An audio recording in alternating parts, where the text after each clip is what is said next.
Hello everybody, welcome to my latest video. This is my back catalogue review for Astor Blade of the Monolith.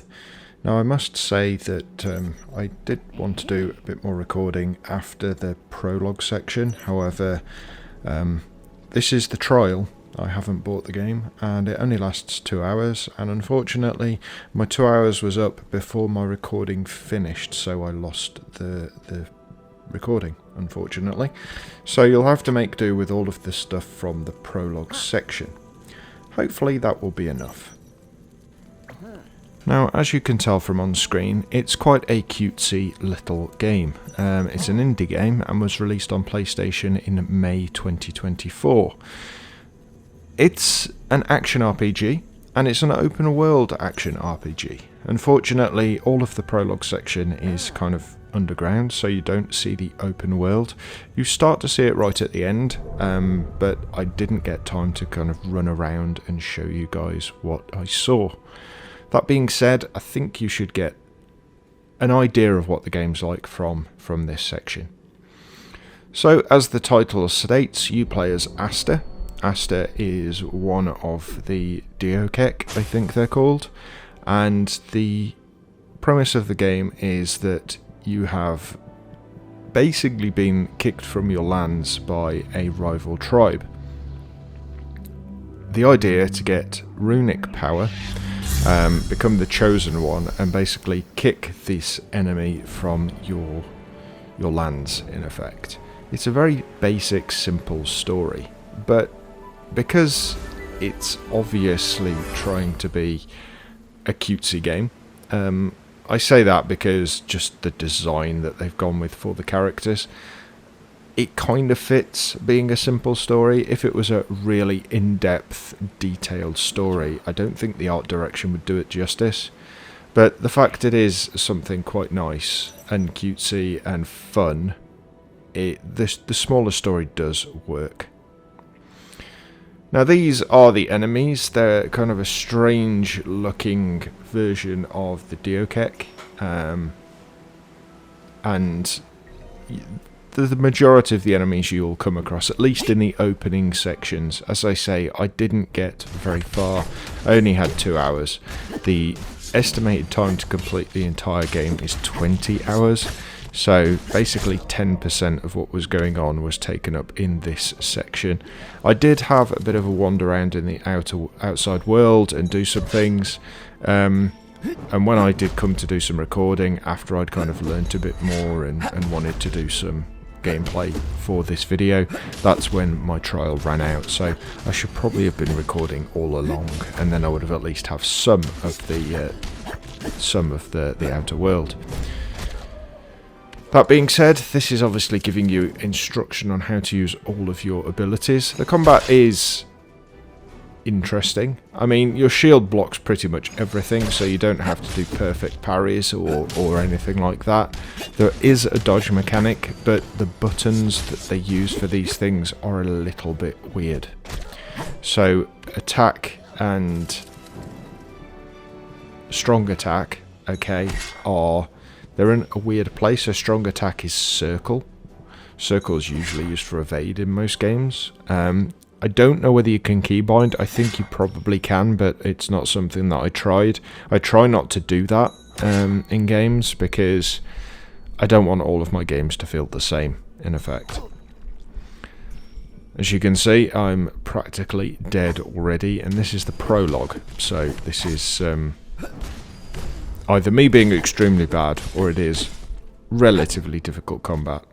I know I was trying to do proper parries and dodges, but it wasn't working. So, from a visuals perspective, as I say, you've got the cutesy, and I know I've used that word a lot, but I can't think of anything else to explain it. It is a cutesy looking world. You can tell it's trying to be cartoony. Even the water is exceptionally blue, and it's kind of like a blue curtain with some white bits thrown into it. So it's definitely not supposed to be. It's not supposed to be massive. Let's put it that way. Now, one of the things about this game that does differ it from other things is the use of this spirit realm. Now, interestingly, in the spirit realm, you can still be hit by people in the physical realm. All it does is it basically moves things or puts things back where they should be. So it's almost like a time reversal mechanic. But as you saw from that little section there, the ceiling had just broken. Obviously the floor, in my case, had just broken. But I was able to jump back up to the second level and then use my spirit realm to put the floor back in place, which was quite interesting. So unfortunately, there are a couple of glitches. Now, I wasn't quite sure what was going on. I thought my fellow Dear Keck was excited, but unfortunately not. He was basically glitched. There should have been something going on, but in my version of the game, it did get unfortunately skipped because nothing was happening. So as you saw, he kind of flew up into the air and fell over at the end. Now this is the open world. You were expecting green pastures, weren't you? Nope, in this game they're red. Trees are red, grass is red. Interesting concept. But I've played No Man's Sky, so I'm kind of used to these strange coloured planets. It would have been nice to have seen some green though, simply because it's my favourite colour. But also, your character is wearing a red tunic, so there is a lot of red, at least in the first section of the game. Voice acting. Now, this is where it becomes quite interesting. As you've just heard, the voice acting in the game is all grunts and wheezes, and then it's scripted underneath what they have said to each other. However, in a lot of places, there is a female narrator. Now, I like that. The first time I ever saw that happen that I remember was in Resistance Fall of Man back on the PlayStation 3.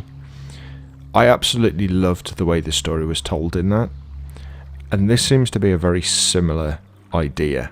So the narrator is basically telling you what Astor is doing, and I think that's really, really good. It's a good way of storytelling, in my opinion, and it's almost like an audiobook in effect, where people are telling you what the story is while you're actually involved in the story. It's really, really clever. There you go. The Chosen felt his destiny calling him. It's really nice when that happens because it gives you some thoughts into the character's feelings as well.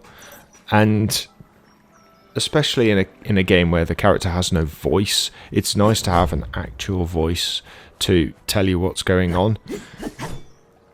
That was me just checking out whether you could actually knock over and harvest plants. The answer is yes, you can, but only specific ones. So they do shimmer and shine in the environment. This is what I was talking about earlier, so I'm in Spirit Walk or Spirit Realm at the moment, but I can still attack physical realm objects. All it did was allowed the bridge to be built. So combat is relatively straightforward, but as you progress, you unlock different attacks and different abilities. Those abilities are usually mapped to the directional pad. So as it stands at the moment, I have healing, I have Spirit Realm, and I have a trail marker, so that basically directs me to my next quest. You can cycle through quests as well, so when you get there, you will be able to cycle through quests. There are red crystals and green crystals in the world. The green crystals heal you and fill up your health vial, so you'll get 1 health crystal. To start with, you can purchase more through the save points, and those will just add to how many charges you have. And you can, as I say, also spend red currency, and that red currency is, I believe, just the money of the game. It's red crystal.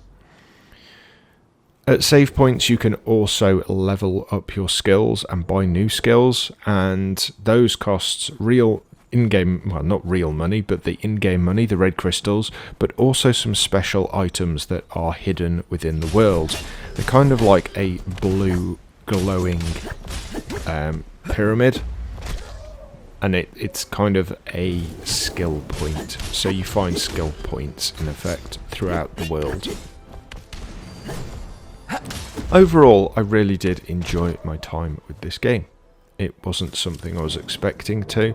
I do have a problem with quite a lot of the indie games in as far as I don't dislike them. I mean, there are some indie studios out there that I've absolutely loved. There's Biomutant, for example. I really love Small Land, V-Rising, all of those, absolutely brilliant. But when I see games like Astor that are advertised, I always think this is going to be a Zelda ripoff or something along those lines, and kind of is, but I would liken this more to Darksiders in as far as it's kind of that similar look and feel of cartoon. I'm going to finish the video there. My time with Astor was really enjoyable, and I would advise you get it if you can. It's only £20, and when I have the money I will probably purchase. But thank you very much for watching, I really do appreciate it. As always, please make sure you do click the like button, leave a comment down below, subscribe if you haven't already, and I will see you for my next video very soon. You all take care, bye for now.